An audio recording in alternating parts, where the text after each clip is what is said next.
Então tá, a gente tinha vários assuntos pendentes, né? E a palestra do Porsche. Então hoje é a última aula. Então eu queria ver se a gente consegue amarrar algumas das pontas aí que ficaram soltas ao longo do semestre. Então, uma era essa. Quem sabe encosta a porta aí, por favor. Obrigado. Uma desses assuntos que a gente tinha mencionado aqui era esse do Apocalipse.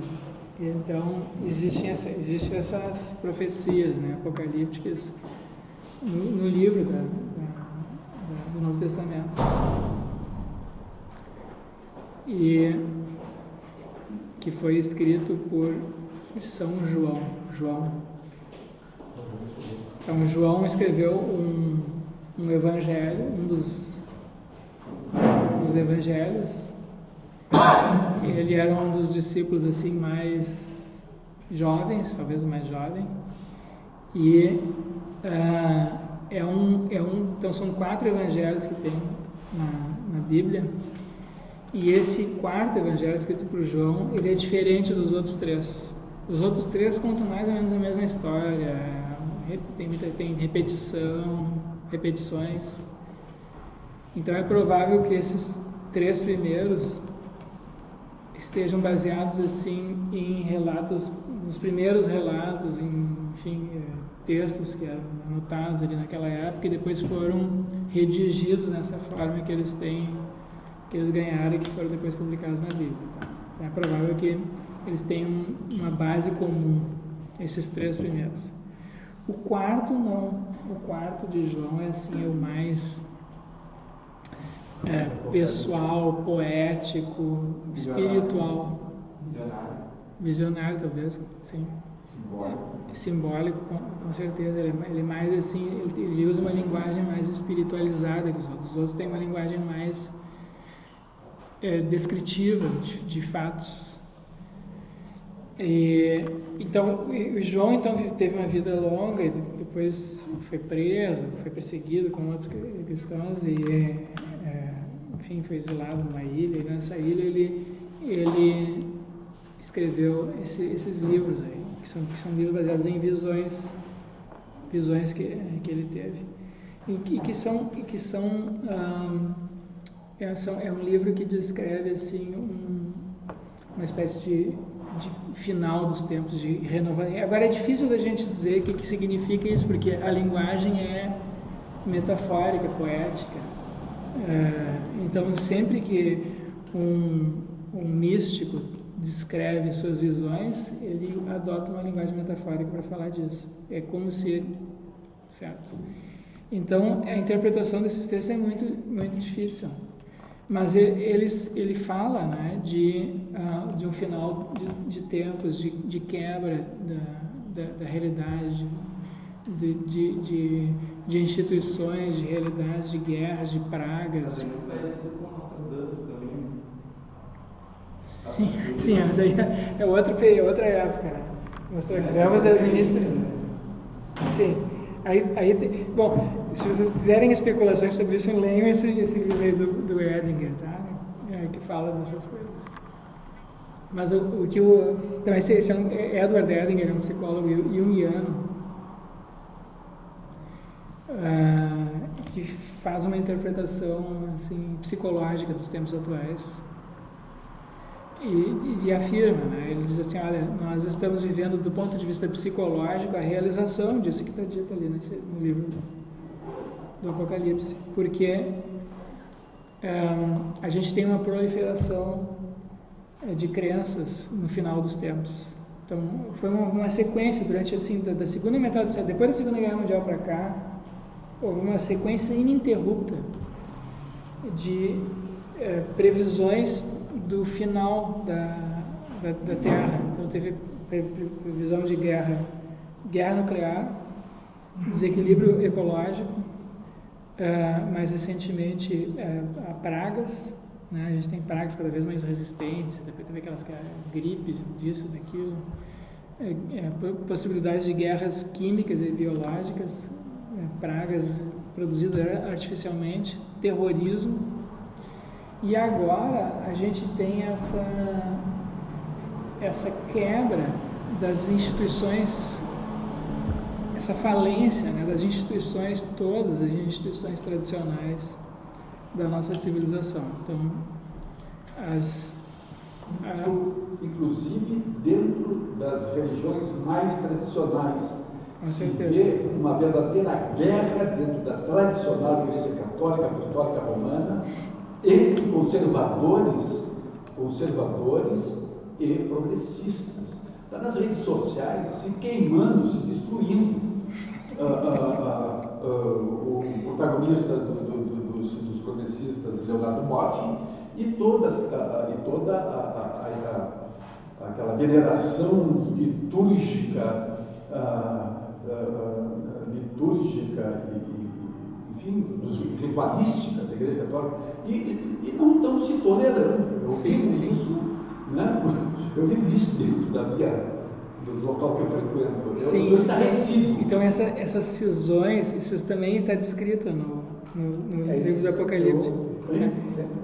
Mas não estão descaradando. Mas o Santo Agostinho vai dizer, veja que ninguém te engane, que em todos os ofícios há os bons e os maus. Sim. Né? Se tem uma verdade absoluta, tem os opostos. Né? Sim. É que então, também tu nunca pode, a internet ajuda essa coisa toda, né? Nunca consegue. Se difunde mais, então a coisa está mais efervescente ali. Eu estou muito perto dessa efervescência que eu antes, apesar de ter sido angietando por 10 anos. Só está ficando mais clara a coisa. É a parábola do joio e do trigo, né? Enquanto os dois estão crescendo juntos, quando um começa a se destacar. Sim, as impurezas vão aparecendo. Eu aparecendo. coloquei isso como um detalhe dentro da sequência. Claro, mas enfim, dentro da Igreja Católica houve aquelas visões de Fátima, né? E tem especulações sobre essas visões, o que elas diriam a respeito das transformações na Igreja Católica ou do fim da Igreja Católica. Então, tem essas especulações, assim, ninguém sabe direito.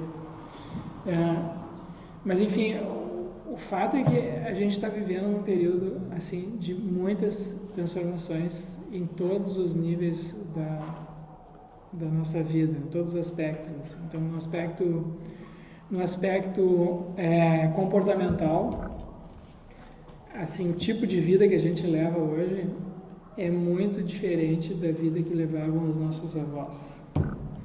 No aspecto tecnológico, também houve uma grande transformação. Oi? Questão de pouco tempo. Em muito pouco tempo, em 50 anos mudou completamente. Então, a gente teve transformações assim, tecnológicas importantes, eletricidade, automóvel, aviões, né, a comunicação, a televisão. Nada disso existia no início do século XX. Quer dizer, existia, mas eram realidades assim restritas a grupos muito pequenos. Hoje está difundido, hoje todo mundo tem, a maior parte da população, né, tem pelo menos uma boa parcela da população, talvez a maioria tenha acesso à eletricidade, televisão, rádio, telefone celular e a pílula anticoncepcional. Então, isso aí produziu uma onda em cascata de transformações sociais no modo como as pessoas se relacionam, no modo como elas se reproduzem, no tipo de casamento, na maneira como se processam os afetos entre as pessoas, no tipo de trabalho que as pessoas têm. Antigamente, a maior parte do trabalho, então, até o século XIX, a maior parte da riqueza era produzida no campo. No século XX, no final do século XIX e no século XX, a maior parte da riqueza passou a ser produzida nas indústrias. E hoje a maior parte das riquezas está no sistema financeiro. Então, foi muita transformação em pouco tempo. E o tipo de... quando há grandes transformações, tem um período que leva para a cultura se adequar, para os comportamentos das pessoas se adequarem, à moralidade. A gente precisa então de novas regras morais. E o que aconteceu foi que não deu tempo disso acontecer e já vieram novas mudanças. Estão acontecendo e provavelmente a gente está recém no início, porque a gente está no meio de grandes revoluções tecnológicas agora, né? E a gente está no início de uma grande período de transformações tecnológicas. A internet recém começou. Quando eu era jovem, não tinha internet. A internet está recém começando. Então, quando a internet se integrar mais organicamente com a indústria, a medicina,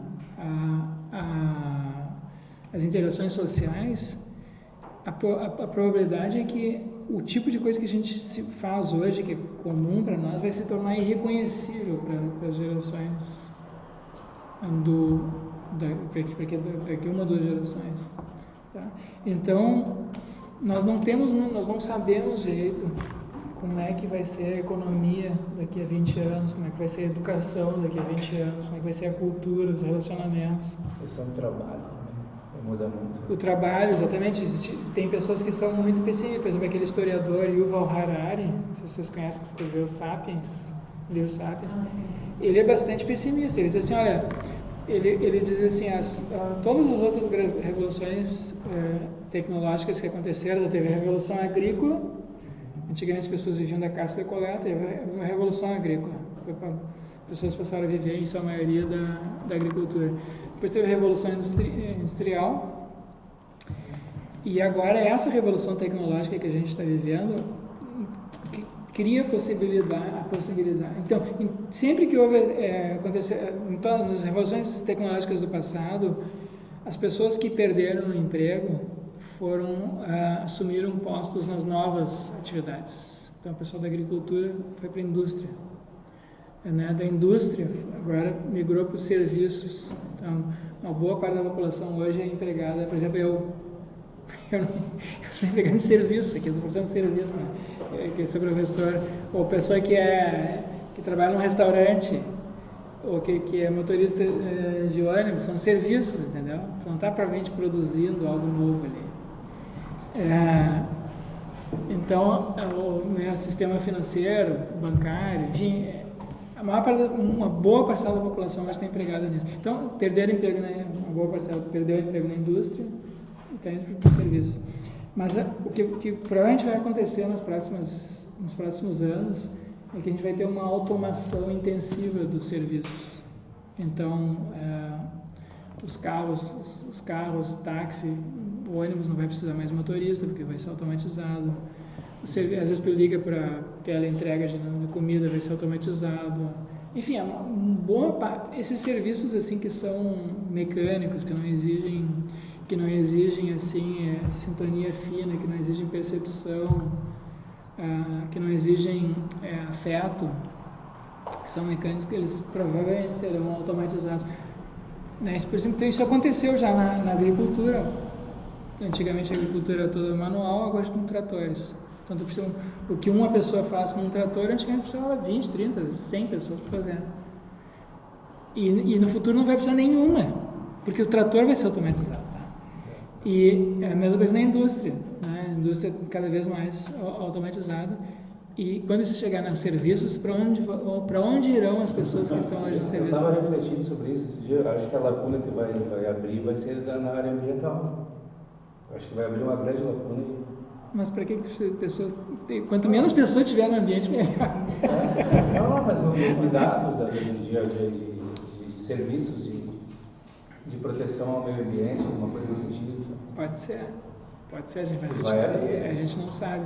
Então, o Yuval Harari, esse historiador que eu estou falando, ele é bastante pessimista.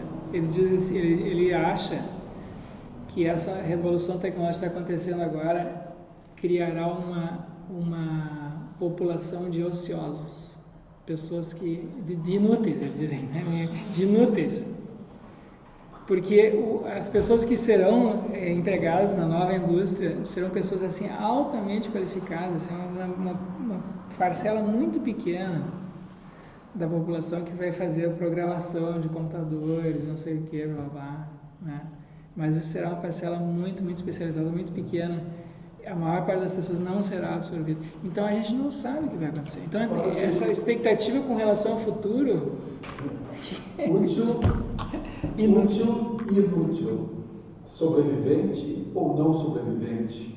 A história da sobrevivência na inutilidade.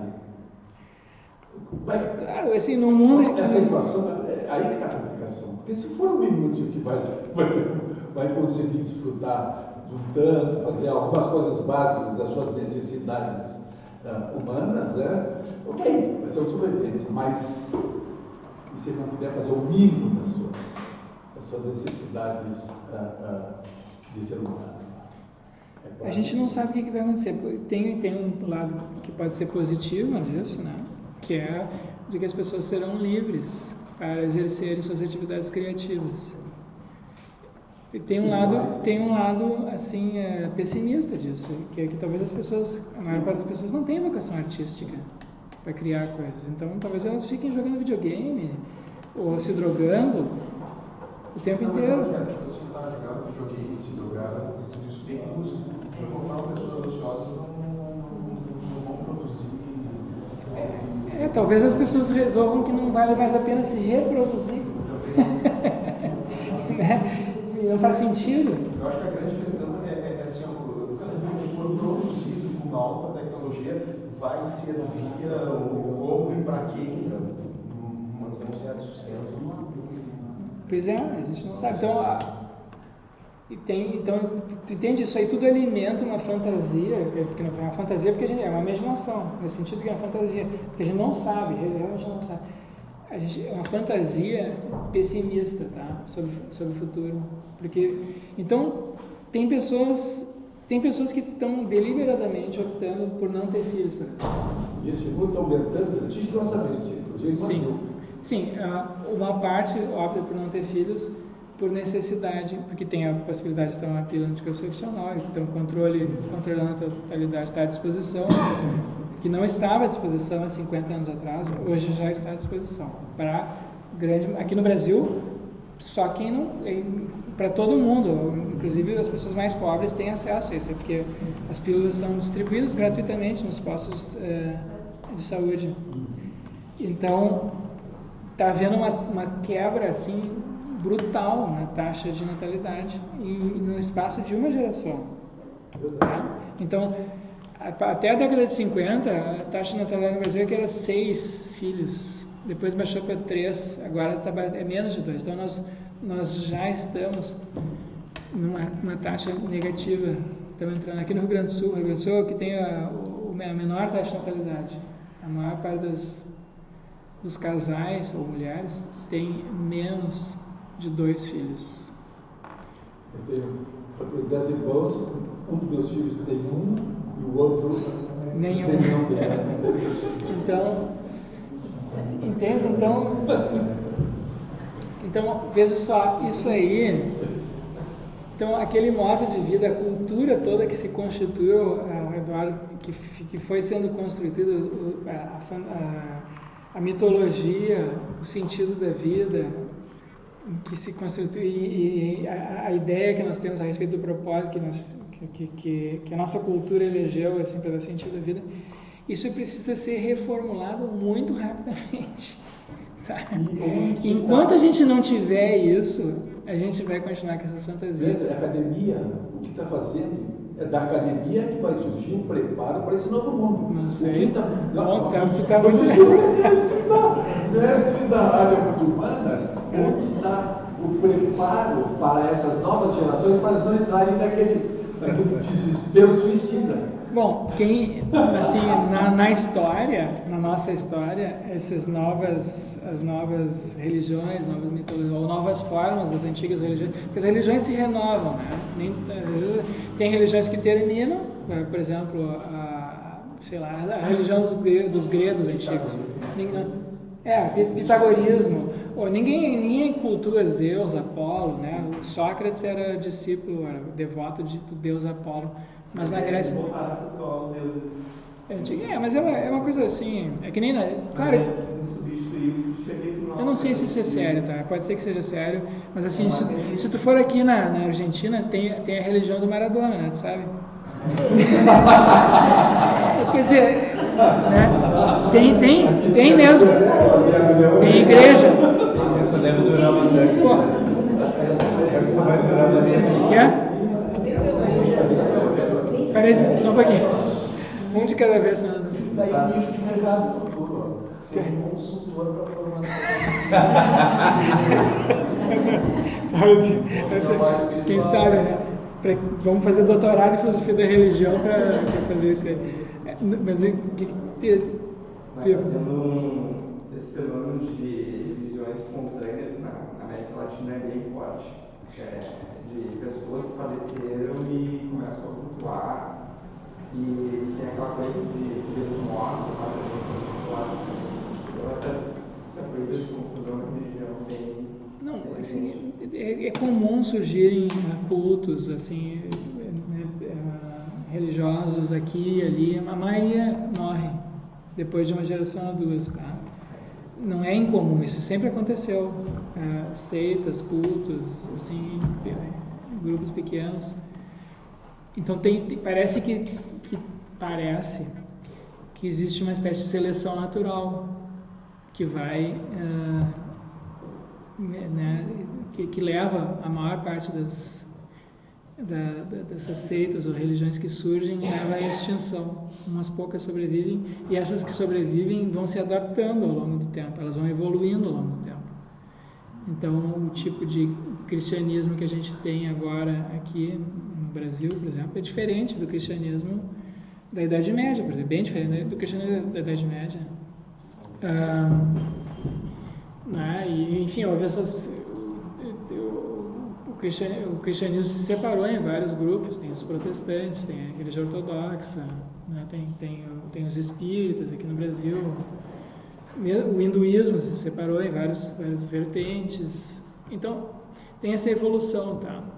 Assim como tem a evolução das espécies, tem também a evolução das formas culturais e das formas religiosas. Na cultura tem isso também, né? A cultura vai evoluindo. E, então, muitas formas... Por exemplo, assim, pensem na música. A quantidade de música que é produzida anualmente, mas poucas dessas músicas sobrevivem até o ano que vem. Sim. Tem algumas que sobrevivem em décadas. Essas que sobrevivem em décadas e viram clássicas, elas influenciam as gerações seguintes. Essas que não passam de um ano para o outro, elas não influenciam ninguém. Elas morrem ali. Que nem as sementes aqui de uma árvore, que brotam centenas aí anualmente, mas só umas poucas crescem, amadurecem e se reproduzem. Então isso acontece também, acontece nas formas culturais e acontece nas formas religiosas. Uma das projeções também no futuro, vendo assim a cultura ocidental, a religião monoteísta vai se tornar islâmica, por causa da taxa de natalidade dos povos islâmicos são altíssimos e os cristãos, os europeus estão se diminuindo. Pode acontecer. Mas pode acontecer também, pode acontecer também de essas pessoas que são muçulmanas, por exemplo, na França, por exemplo, tem uma população muito grande de muçulmanos. Mas o que acontece com os muçulmanos quando eles enriquecem, entram para a classe média e começam a ir para a escola? A taxa de natalidade deles também decresce. Claro, leva uma geração ou duas, que isso não aconteceu ainda, eles são imigrantes de primeira geração, ou enfim, de segunda, quando chegar na terceira geração, entende? Então, está acontecendo agora. O que aconteceu na Europa. Então, isso talvez aconteça com eles, porque isso está acontecendo, diminuição da taxa de natalidade na Europa vem acontecendo há décadas. E isso não começou a acontecer, começou a acontecer apenas com a classe média muçulmana, mas a maioria deles são pobres, então isso não aconteceu ainda. Mas a probabilidade é que aconteça, tá? A gente não sabe.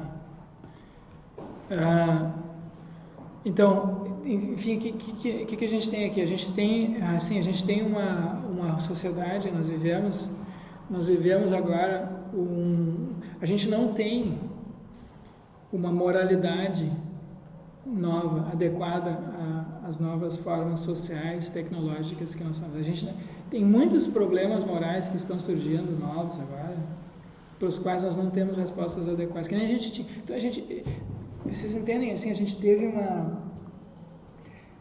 uma sequência de transformações morais e que adaptaram, né, a sociedade às novas formas sociais. Então a gente tinha uma moralidade baseada, por exemplo, na honra, que a gente herdou da Idade Média, né, da nobreza, não sei o que, de ofender a honra, não sei o que.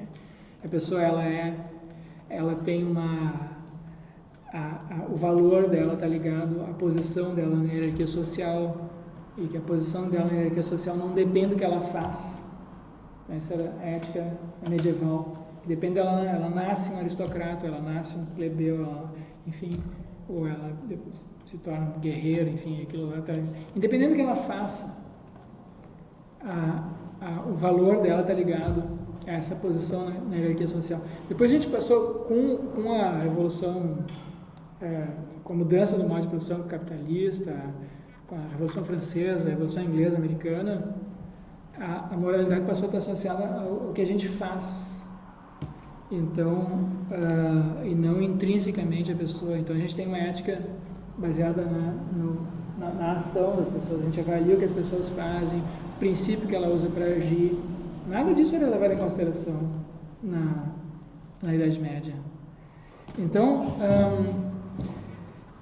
a gente, e agora a gente tem essas transformações agora. Imagina agora que tipo de ética que a gente precisaria desenvolver para uma sociedade em que a maioria das pessoas não estão agora mais produzindo economicamente, ou em que a maioria das pessoas não estão mais tendo filhos, ou uma boa parcela da população não está mais tendo filhos, ou uma ética agora em que as questões assim que foram essenciais para as éticas do passado e para as religiões do passado, que era como lidar com a dor, com o sofrimento, com a morte, que se a gente tem esse avanço vertiginoso da medicina, e o sofrimento, os perigos ambientais, né, a possibilidade de tu morrer por causas assim, acidentais, doenças, coisas, diminuiu drasticamente.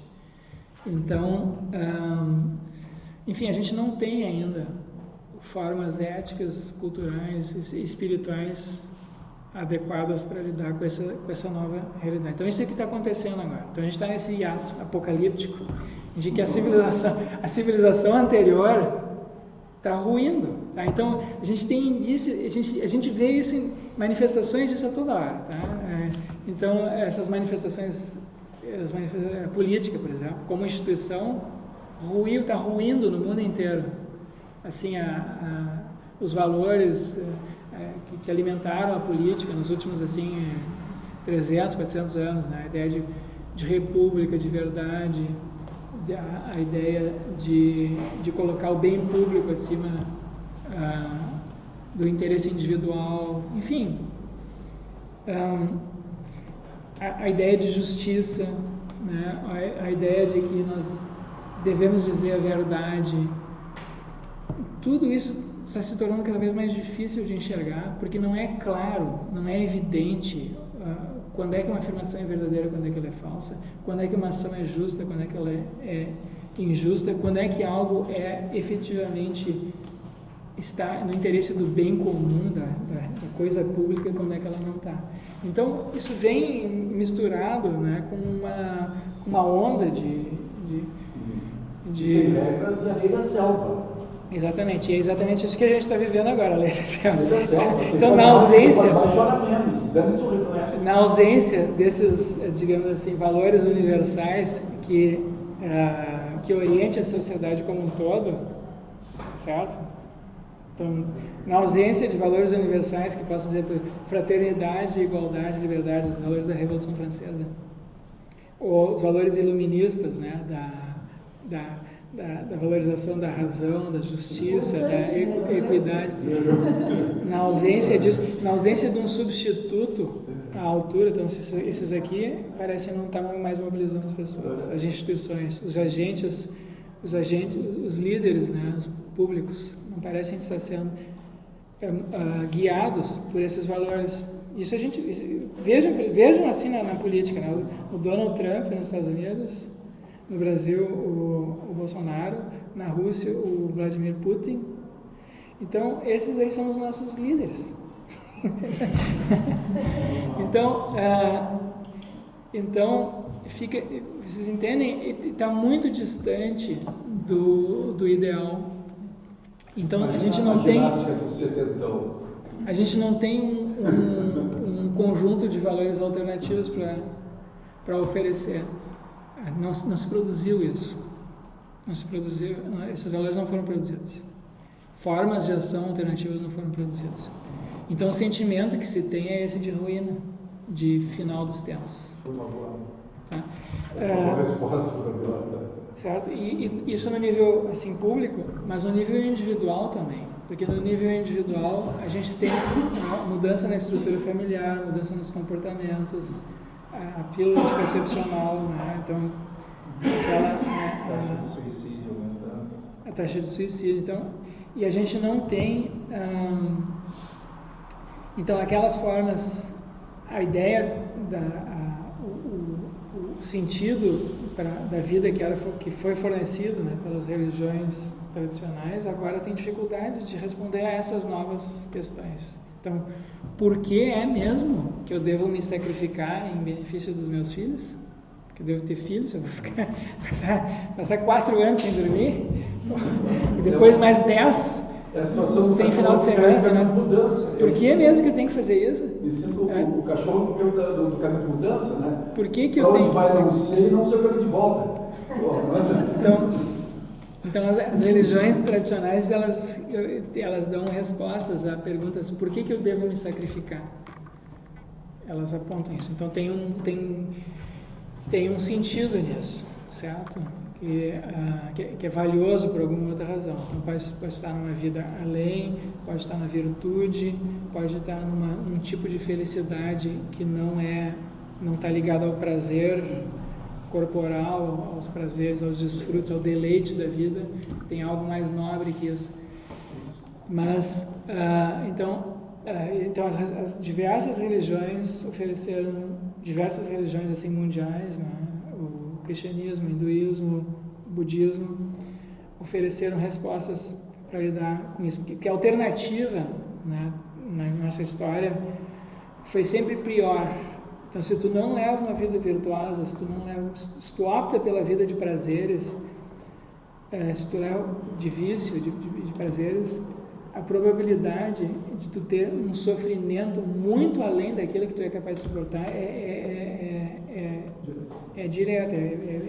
A probabilidade disso acontecer contigo nesta vida já é muito grande. Mas agora, com o avanço da medicina, com a pílula anticoncepcional, com as tecnologias, facilidades que a gente tem para trabalhar, ninguém aqui precisa meter a mão na lavoura para almoçar amanhã. Né? Basta tu ligar ali para o Telepizza. Então, as facilidades, entendeu? Que isso criou. Então, as respostas tradicionais das diversas religiões para como lidar com a dor, o sofrimento, a morte, elas não satisfazem mais. Elas são mais... Elas precisam ser atualizadas. Certo? E elas não foram ainda. Elas não foram. Que atualização é essa? Elas não foram atualizadas ainda. Mas tá. Que atualização é essa? Não há fórmulas de atualização. Esse é o grande problema. Bom, então, eu conheço... Bom, primeira coisa que eu gostaria de dizer. Quem terá de fazer isso são as novas gerações. Né? Isso é algo lento, entendeu? Que vai ser construído ao longo de gerações. Então, esse tipo de transformação é uma transformação exigente e ela não virá só da reflexão, do raciocínio. Ela virá também de pessoas assim que são visionárias, talvez até meio malucas, certo?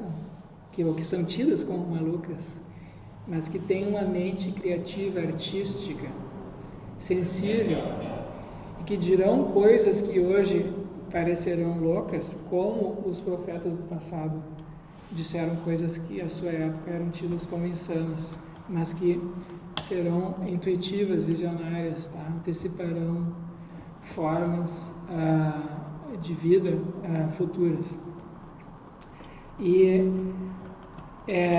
então uma pessoa que fez isso, que fez esse tipo de previsão foi o Nietzsche, o filósofo Nietzsche.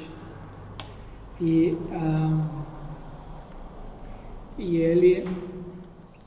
ele disse que, então no livro Assim Falou Zaratustra, ele antecipa muito desses fenômenos que aconteceram no século XX, né, da perda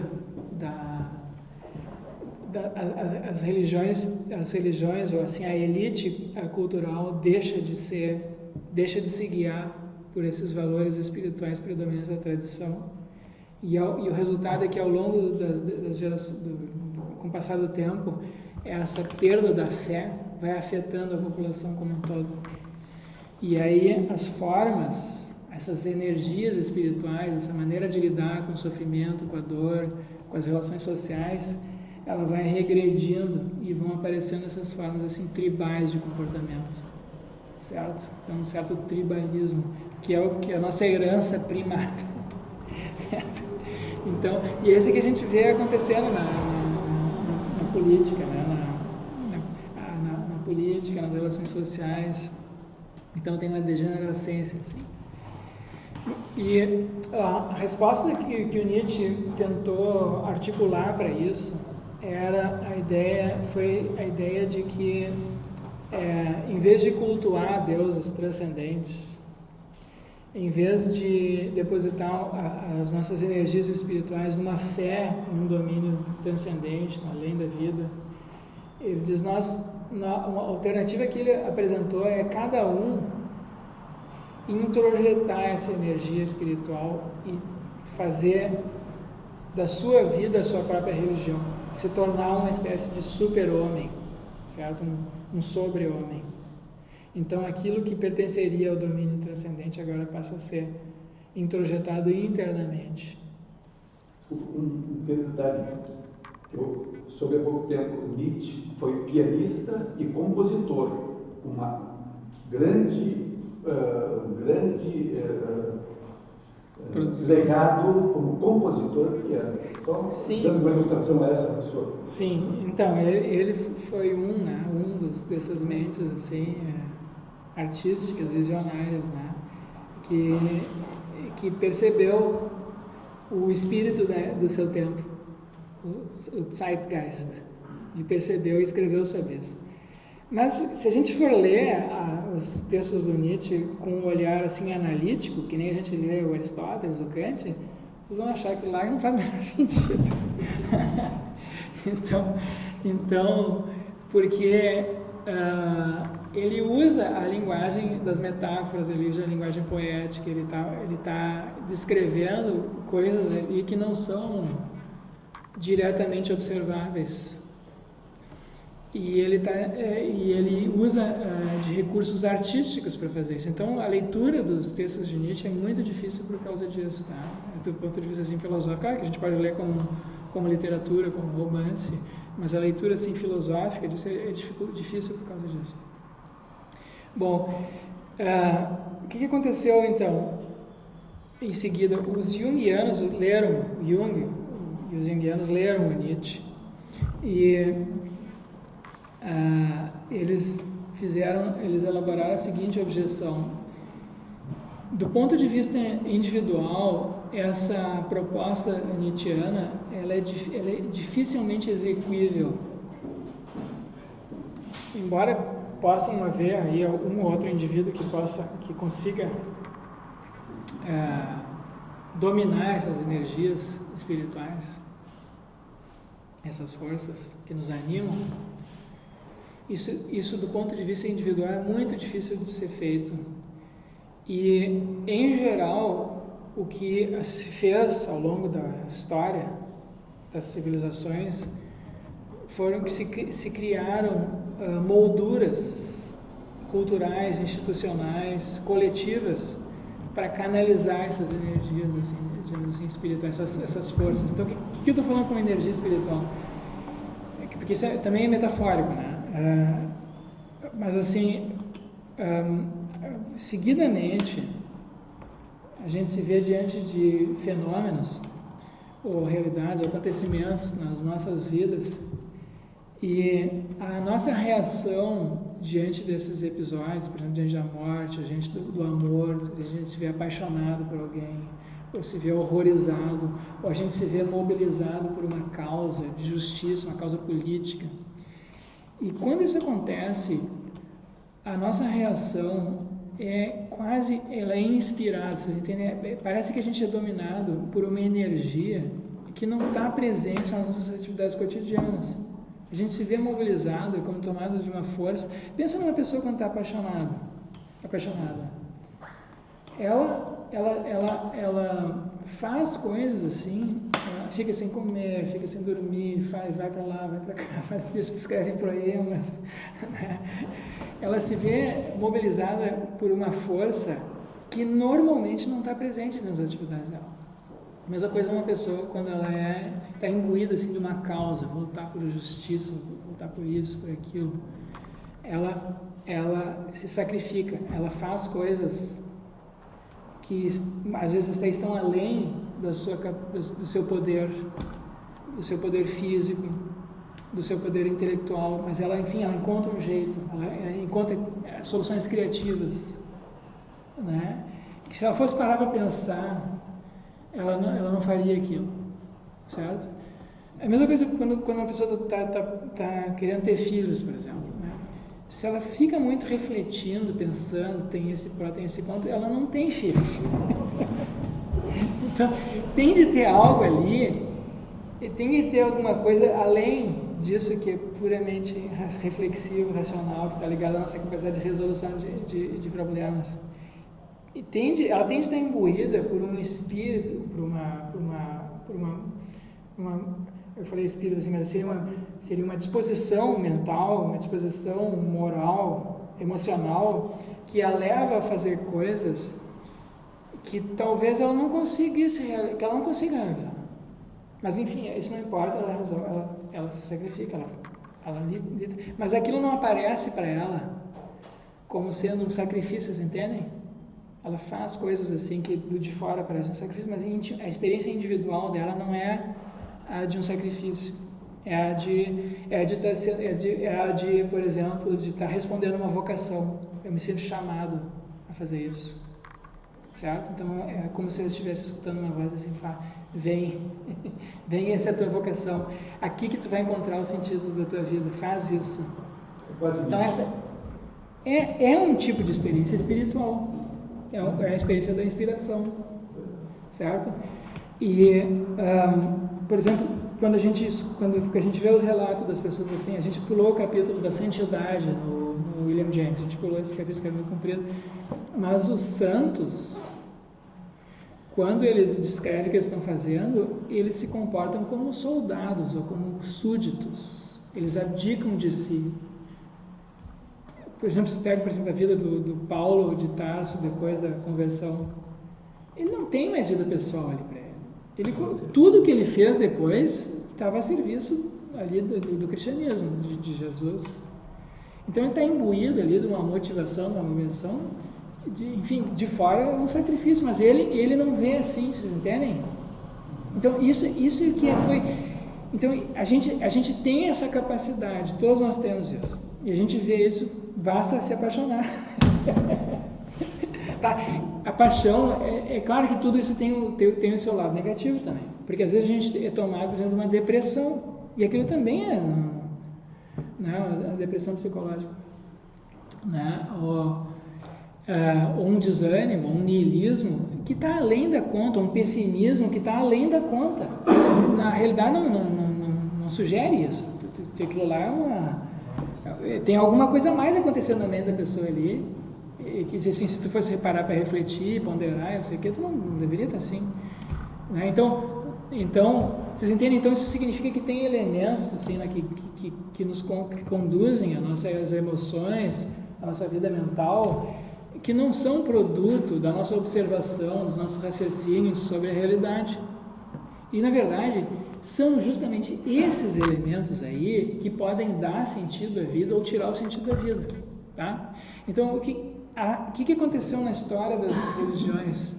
As religiões diferentes canalizaram isso daí, interpretaram, transformaram, criaram uma linguagem, um simbolismo adequado para lidar com essas energias e canalizar elas de maneiras adequadas, tá?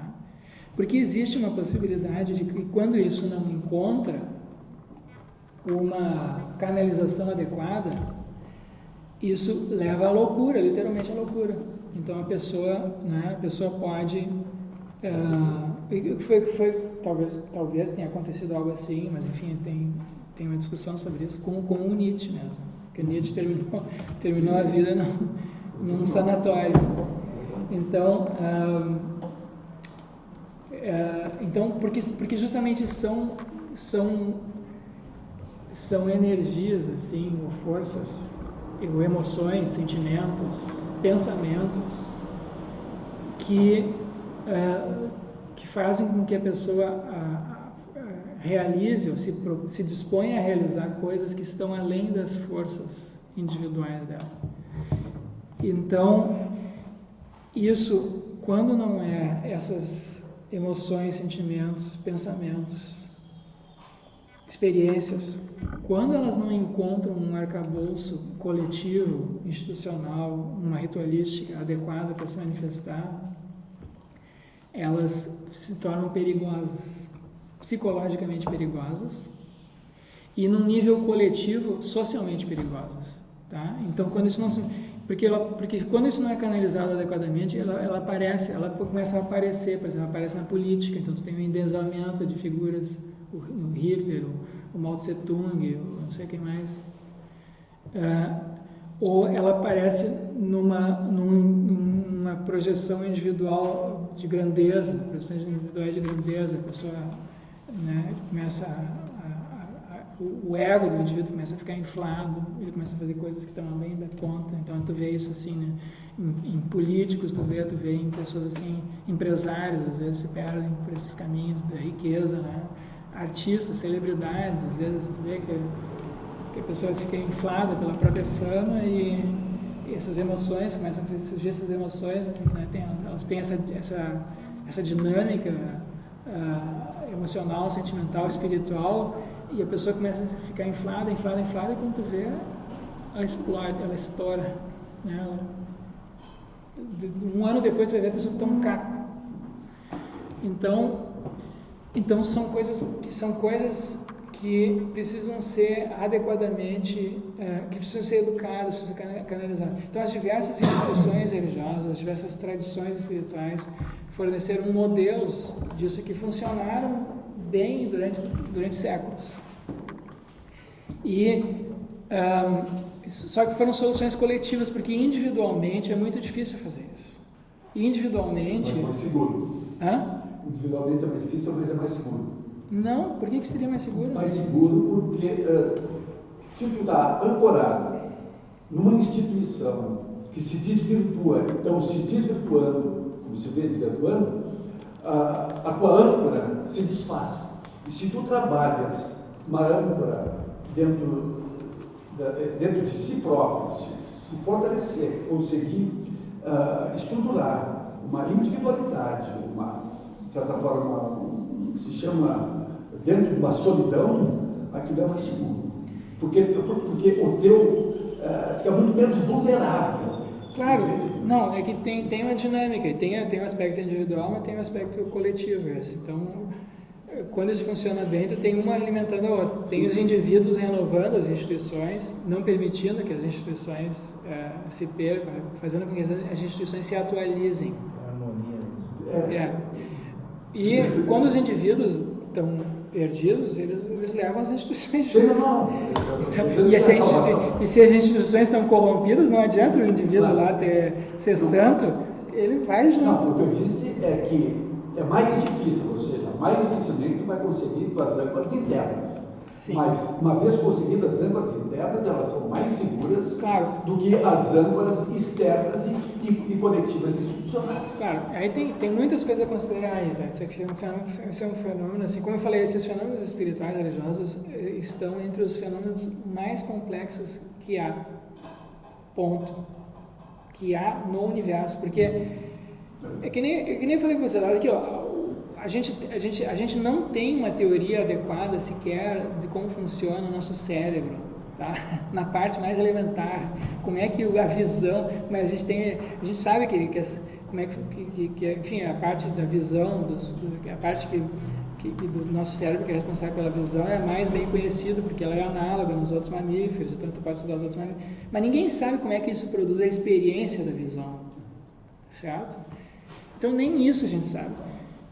E a parte essa espiritual, a parte aqui do que está ligada às experiências religiosas do cérebro, aqui na parte frontal, e se é só cerebral, isso também ninguém sabe, se tem algo imaterial envolvido aí também, enfim, a gente não tem a menor ideia dos mecanismos causais que produzem esse tipo de experiência. E além disso, tem uma variedade de experiências, elas se manifestam no nível individual, no nível coletivo, e há diferenças individuais. Então, tem pessoas que talvez sejam capazes de fazer isso aí. Tem pessoas que talvez sejam capazes de fazer isso que o senhor falou, que se matar no peito. Matar no peito. Isso Comigo. Não. Mas a maioria das pessoas não é. A maioria das pessoas é fraca. Nós aqui, eu, né? Talvez alguns de vocês não sejam, mas a probabilidade de haver alguém aqui nessa sala que escape a essa regra é pequena, tá?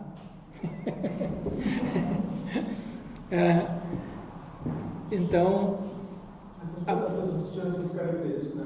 Não foram os fundadores, né? Claro, tu tem pessoas assim, tem Buda, com certeza, Jesus, Krishna, né? Pessoas assim, entende? Muito raras, muito raras. Aí tem pessoas assim, né? Sei lá, São Francisco, né? Entende? São Francisco, ele sozinho, ele produziu, ou sozinho, enfim, mas ele, o grupo dele, ele produziram uma grande renovação dentro do cristianismo na Idade Média. Entende? Naquele período lá obscuro, então, mas é muito difícil isso acontecer. Em geral, o que acontece é o contrário, as pessoas elas se adequam às instituições ali que tem, contribuem muito pequenamente para a renovação aqui e ali, né? Tem o círculo de influência das pessoas é muito, elas são mais influenciadas do que influenciam. A gente está passando por uma, acho que falou, está passando por uma fase agora de mais focar na experiência religiosa, né, do que com a questão dos intermediários. Será que não seria uma passagem para que as pessoas tivessem esse acesso que os... Claro. Então, isso Nietzsche já fala. Não precisa ser na intensidade do São Francisco, mas tem uma posições suficientes para cada um. Claro, então isso foi algo que isso foi, de certa maneira, antecipado aí por Nietzsche, né? Isso vem acontecendo, e os junguianos todos aceitam isso também, eles insistem nisso, o Jung e Erdinger. E a gente tem várias manifestações disso acontecendo, né? Vários indícios de que isso está acontecendo. Por exemplo, a gente tem esses movimentos de renovação carismática dentro do catolicismo, que foi o movimento que mais cresceu dentro do catolicismo nos últimos tempos, em que justamente a ênfase está na experiência individual, na vivência dos dons do Espírito Santo, né? A gente tem o protestantismo, que enfatiza as diversas religiões evangélicas, que enfatizam esses aspectos das experiências. A gente tem as religiões, a Umbanda, o Espiritismo, aqui no Brasil. A gente tem, enfim, muita influência agora nas últimas décadas das religiões orientais no Ocidente. Então, isso está acontecendo dentro da nossa tradição cristã. A gente tem essa... Isso é que eles previram. Parece que esses caras estão no super-homem, né? Tipo Jesus, Buda, agora a ideia parece que ele trazer para nós. A experiência, exatamente. Então a gente está tendo essas... A gente talvez o tipo de religiosidade... Então, o que pode acontecer com o cristianismo? O cristianismo pode se renovar ou pode morrer, como aconteceu com religiões do passado. O que o Jung e os outros dizem é isso, que vai haver uma renovação, eles acham que poderá haver, ou que está havendo, uma renovação dentro do cristianismo, que pode pode frutificar ou não. Isso depende aí das próximas gerações de vocês, aí dos filhos de vocês, se tiverem filhos. Né? De como é que isso vai acontecer. Claro, não depende de ninguém individualmente, porque isso aí é um processo que leva assim, décadas, séculos, e é lento, porque tu precisa de indivíduos que sejam criativos, intuitivos, e tu precisa de outros que ajam, que produzam que efetivem essas mudanças, né, nos modos de agir. Mas então, o que eles acham é que se acontecer, vai acontecer por essa via de um tipo de espiritualidade baseado não mais na fé, certo? Então tu tem a fé no invisível, tu tem a fé no invisível, tu tem a fé na vida após a morte, a fé num Deus invisível que nos protege, guia, que enfim, provê. Mas isso é tudo é uma atitude baseada na fé. Você lembra que eu falei disso? Que foi no seu tempo, produziu no seu tempo uma renovação gigantesca, porque as espiritualidades do judaísmo eram baseadas no temor a Deus. Então toda essa forma cultural que nós temos hoje, o respeito aos indivíduos, o respeito à pessoa, a trajetória individual de cada um, isso tudo tem sua origem lá no cristianismo, né? Nessa ideia de que cada um de nós é criado à imagem de Deus e tem sua trajetória individual e é amado e que merece respeito pelo simples fato de ser humano. Tudo isso que hoje para nós é senso comum, que faz parte da nossa moralidade do direito, da política, né? Todas as nossas formas sociais estão baseadas nisso. Isso vem de 2000 anos atrás, quando isso foi gestado, tá? Ou mais de 2000 anos atrás, porque isso já vinha sendo gestado antes, né? Mas agora a gente está... Entende? Isso tudo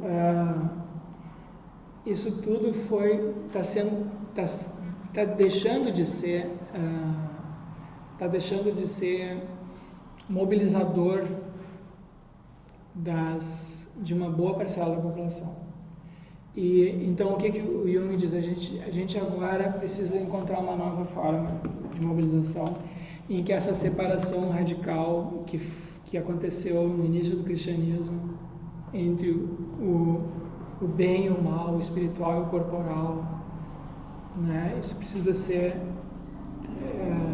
essas conexões precisam ser restabelecidas. Isso pode ser feito, como eu falei, né, para vocês. Então, o Deus do Antigo Testamento é um Deus diferente do Deus descrito no Novo Testamento. A imagem de Deus.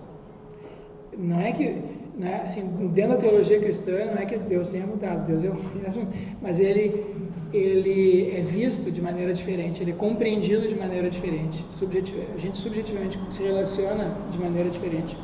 Tá? Então, o que os Jung e os Jungianos dizem é que o que está sendo gestado agora é uma nova imagem de Deus, certo? É uma imagem em que ele aparece para nós não como sendo assim, como sendo invisível, intocável, eterno, mas a gente se relaciona com ele através dessas experiências individuais. E talvez disso brote uma nova forma de religiosidade, porque essa forma de vida, a valorização das experiências, isso já está na nossa cultura. As pessoas valorizam. Né? O Yuval Harari vê como a gente tem vários indícios disso. Né? A gente tem a valorização das experiências na ciência. Então, o nosso critério de verdade hoje, quando é que a gente sabe se é uma teoria verdadeira ou falsa? A gente confia, se a gente quer saber como é que o mundo é, a gente não pergunta para os metafísicos, a gente pergunta para os cientistas. Porque os cientistas observam as realidades, fazem experiências, certo? Os metafísicos ficam pensando, sabe? Uma coisa, atenção, a palavra brota, isso sendo dito por uma pessoa nosso mestre aqui, que está coordenando esse debate aí, isso é importante.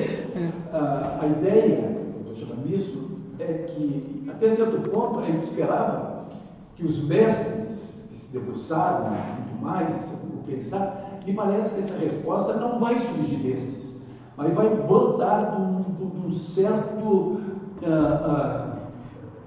uma coisa assim, muito, de um todo. Difusa. E não lenta, então por isso lenta essa caminhada, né? E eu não vejo observando, digamos, aqueles que se debruçaram, pensaram, Nietzsche, nossos mestres, que eu reputo muito bem, nosso mestre Rogério, mas eu não espero que daí vai surgir esse movimento de mudança, né? Eu acho que vai brotar. Claro, a gente não sabe o jeito como é que vai. Pensem no surgimento de uma coisa completamente nova, a gente não sabe nem o que vai ser. Então, uma pessoa pode achar que está fazendo uma grande contribuição e isso não dá em nada. Então, a gente não tem como saber, isso não é uma obra de um indivíduo.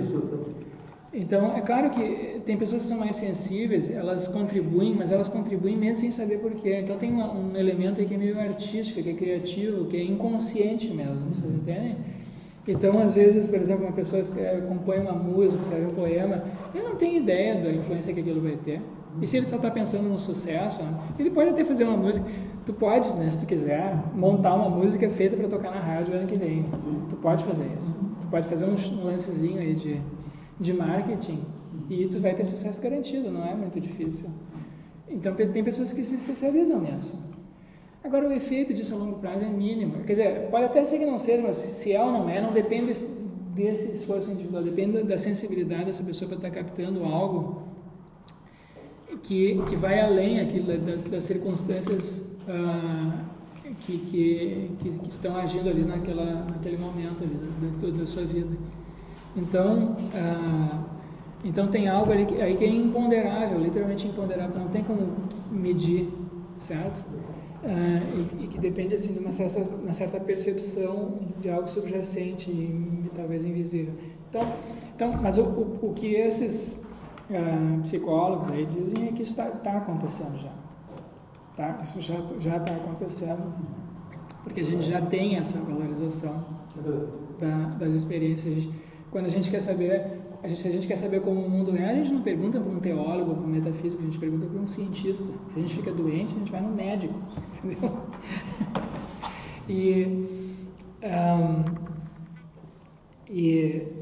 Né, mesmo agora com a tecnologia, né, a gente confia nos dados, naquilo que é observável. Se a gente está em dúvida a respeito, como é que se escreve uma palavra? Vamos ver no Google.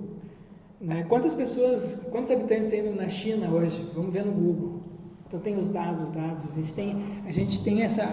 A gente está sendo mobilizado hoje em dia pela cultura da experiência e dos dados observáveis, daquilo que pode ser medido, aferido. Então a gente precisa encontrar agora uma maneira adequada de lidar com essas emoções, sentimentos, experiências transcendentes, espirituais, que seja adequado a isso. Então a gente tem projetos disso sendo gestados ou sendo testados na nossa cultura já hoje. Tá? Então, está havendo uma evolução das diversas formas de religiosidade e novas formas de religiosidade provavelmente vão surgir ainda, que encarnem isso. Então, isso tudo é algo que está acontecendo. Então, o ponto aqui era que isso é difícil de ser feito individualmente, porque o indivíduo não consegue controlar. Quando o indivíduo está tomado dessas disposições mentais, sentimentais, emocionais, isso conduz ele de maneira, às vezes, cega, como uma pessoa quando está apaixonada, por exemplo, ou quando uma pessoa quando está muito deprimida, ou quando uma pessoa está raivosa, por exemplo. Imagina uma pessoa raivosa, ela faz coisas ali que enfim... É a forma de sobrevivência individual, onde consegue sobreviver. Ela é imobilizada, ela fica imobilizada por emoções, sentimentos, pensamentos também, que que às vezes que às vezes são sobre-humanos mesmo, entende? Tu não, tanto no caso da paixão quanto no caso da raiva, da depressão, enfim, tu tem pensamentos ali que não são muito pessoais teus. Então, se tu encontra duas pessoas raivosas, duas pessoas apaixonadas, elas fazem coisas bem parecidas, né?